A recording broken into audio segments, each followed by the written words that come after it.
Good morning, everyone, and welcome to another edition of Bleeding Crypto's Market Update. Today is Tuesday, August 26th, 6:38 a.m. local time. I hope you're having a good day, morning, or afternoon, depending on where you are in the world. Let me start off by giving my disclaimer to protect myself legally. I am not a financial advisor, and this is not financial advice. This is to be used for entertainment purposes only, for your fantasy paper trading. All right, everyone. So, what have we done? We haven't done much. We did break below here, so let's talk about this break here. We did take out Castillo's. I don't know if you guys follow my boy Castillo. I'm always talking about him. He's a really good analyst. He's got his own system. I have my system with my clusters. He's got his system with the NPOCs. And look at this, beautiful NPOC. So definitely a shout out and credit to Castillo Trading as his NPOC level struck. Now here's the thing. We did this, and look, we hit here. Now we haven't had any follow through, but we're also working on this here. We're working on this trajectory where we lost support. We have a down thrust candle. I told you guys we back test it and then down. Well, now we're consolidating under support. That's not good. So let me tell you something about consolidation. When it's good and when it's bad. In which direction you should look at it. If you have support right here, all right, and you're coming from the underside of it, so you're going up, going up, going up, and you hit prior support, and it's now resistance, and you consolidate, that's bullish. That tends to break to the upside.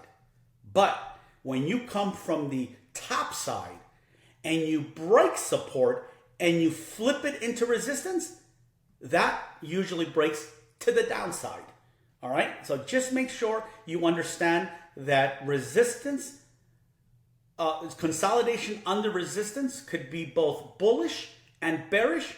It just depends on the route that brought you here. Did you come from the top side or did you come from the bottom side of it? All right? And it's not 100%. But it has a pretty good odds. But I'm hoping that this is the minor side of the percentage. I hope that the 10% where it does break out, it's this one, and we start going to the upside and we invalidate this. Why? Because I like when prices go up. I don't like when prices go down. I don't like when my clusters to the downside hit. And lately, we've been hitting all those clusters. This is a new cluster that came up, and what can I do? I've got to follow it. So I've got to make sure that I can give a biased path, plan, thesis to the bulls as well, because there's always that chance that they invalidate. So now that we have this clear, we have I was hoping for a lower high, and if you notice my chart, what I did, I removed the lower high rule that I had on yesterday. Why? Because I've been really concentrated on this 4-hour time frame here. And what I failed to do is go to the daily time frame. And when you look at the daily time frame and you zoom out and you take out all the noise, watch this. I failed to realize that we had a high, we had a low, and look, it is not a lower high that I'm used to seeing. I wish it was higher. But when I measured it, it's almost 50%. That qualifies for a lower high, guys. It's a shallow lower high, but it's a lower high nonetheless. So now I'm looking for a lower low, and based on the harmonic pattern, this is going to get me this is going to get me right into that heat cluster, into that 104,000 heat cluster. However, this is looking at the daily time frame. But on the 4-hour time frame, look how much more data there is, how much detail there is. So this is that lower high that I was talking about. So I'm looking for more downside. We all know that this doesn't just go straight down. So now on the 4-hour time frame, I'm looking for another lower high to get another lower low to continue the macro trend to the downside until proven otherwise. So what I'm forced to do is that I'm forced to do this. I'm forced to remove the one up here because I wasn't seeing things very clearly. And I'm forced to do this. and give a little hope to the, let me just go to the exact number. It drives me crazy when it's not, I like having it exactly to the penny off the magnet takeoff. There we go. So now, instead of looking for 120, this is the reality of it. And look at the way 786 lines up, almost perfect to the long-standing, look at this resistance, support and resistance line. That's going to be the do or die line. And it's right there at the do or die line for the lower high, which is the 786. So if we can flip this and we can go higher and grab the $615 million contract, great. The delta right now has a bias to the upside in the tunes of $13.86 billion in a cumulative contract. So that at least gives us reason to have a bias to the upside, but there's still a lot more to the downside than there is to the upside, unfortunately. I wish that it wasn't that way. I wish that the bulls can step in and invalidate it. And if they do, great. But don't hold your breath. If they don't, what's your plan? Put it that way. A lot of people don't like, they know that I have a bull bias, and they love it when I talk bull, but they get really upset when I talk bear. And they try to rationalize, oh, no, well, I'm only going to listen to your thesis to the upside, not to the downside. Okay, that's fine. But if the bulls that you blindly follow don't come through for you, just ask yourself, what is your plan? Typically, they don't have one because they're blind. They're blinded by their loyalty with no data behind it. So if we don't pull up and we don't invalidate this and we don't climb up out here and we don't come into here and we do respect the lower high, you better be ready for the 104. And in my opinion, and it doesn't mean anything, it's just my opinion from some peasants, if we're down here, I have a hard time thinking that they're not just going to drop it a couple of percent more and take out the cluster at 95,000. I mean, this is only what, maybe 2%?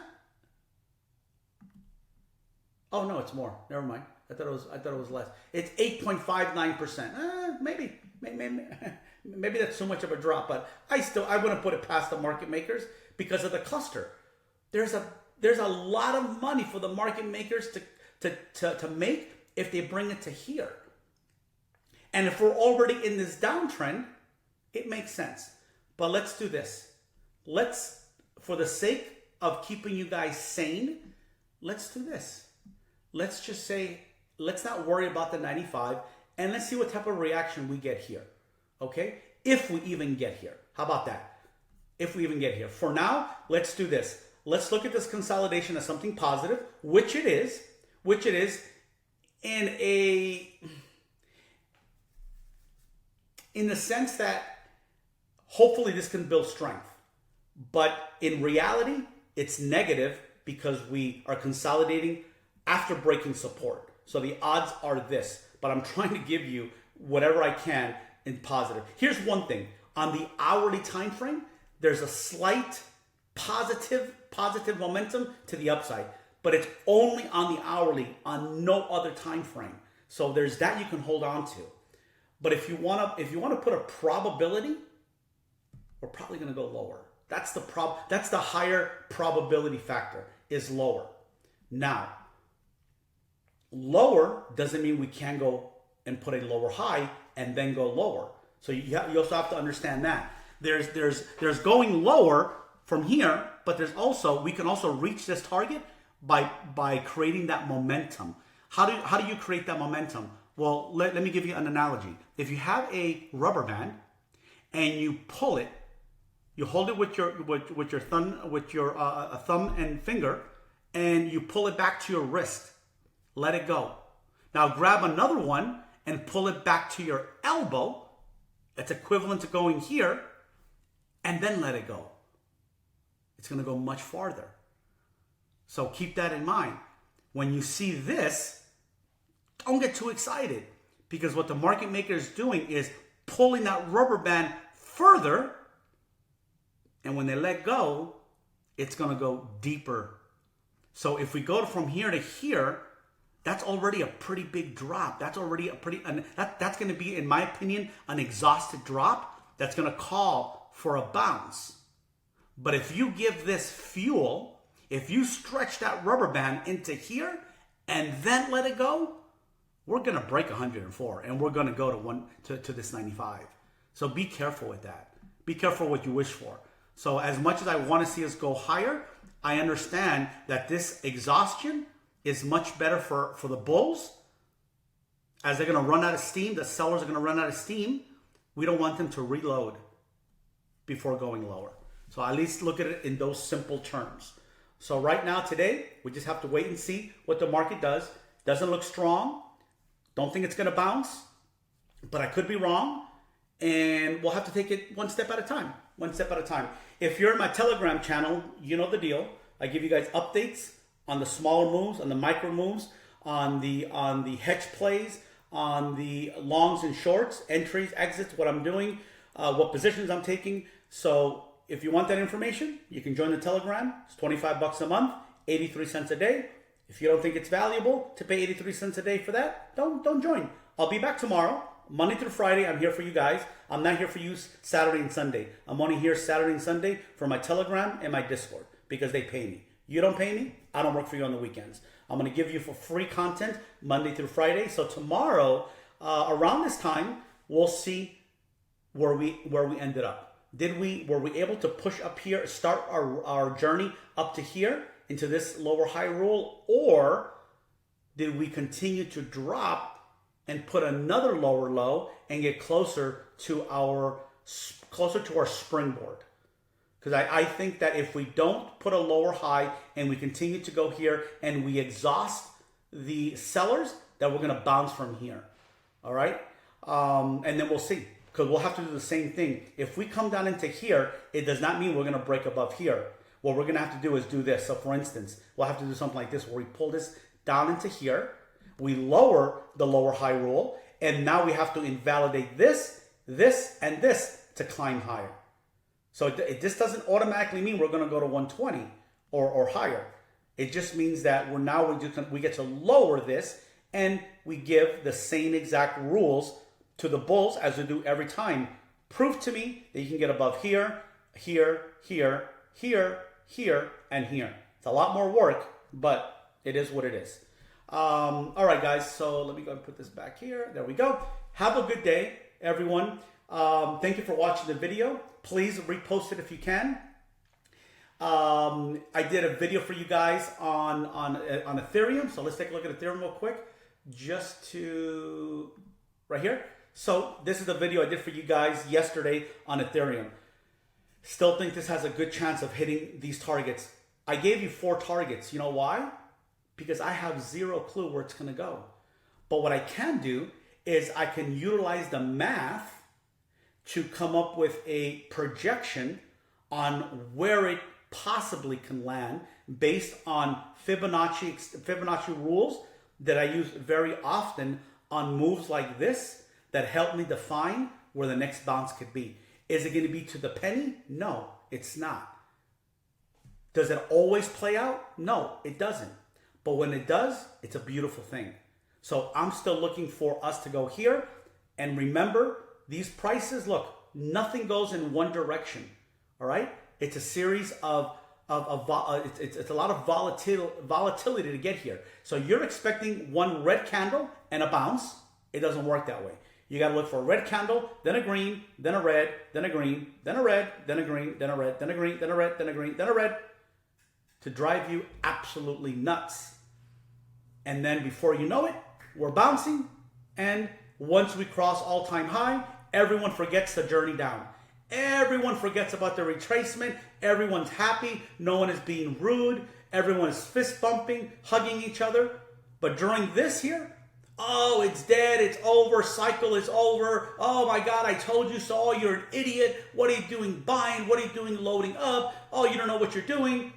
Oh man, that was a good play. Oh, good for you, brother. Oh, that's awesome. Oh, you're amazing. The intensity of emotions in this space shows the inexperience That's all it does. It just shows you how inexperienced you are in this field. So pay attention to the people who've been around. Pay attention to people who take the time to measure everything to give you the highest probability possible. I don't want to see it come here, but I'm giving you the probability. And guess what? In hindsight, when we go back, we'll get to see how it played out. And you know what? If we never even reach here and we bounce from here to $10,000, great. That's awesome. But at least I tried. So what have you done? Have you tried? Have you contributed? Have you posted a chart? Instead of a smart ass remark, have you posted something valuable? Have you posted a different insight that can disprove my theory? If you have it, post it. I have no problem saying that I'm wrong, and I have zero problem saying that your idea is better than mine. I'm trying to save money. I'm trying to make money in the process as well. So anything you can do to help me, I'm going to appreciate it. I'm not going to bash you for it. I'm not going to make fun of you for it. I'm going to thank you for it. But in this space, when you try to give somebody help, read the comments. Read the comments. And you better read them quick because I'm very fast to block. I love blocking people. So make sure that you read those comments quickly and you'll see what I'm talking about. Rather than thanking somebody for their time, they want to make fun of them. But yet they don't post any valuable information to support their theory. Just emotions. Everyone have a really good day. I'll talk to you guys later. And I'll have another update for you guys tomorrow morning.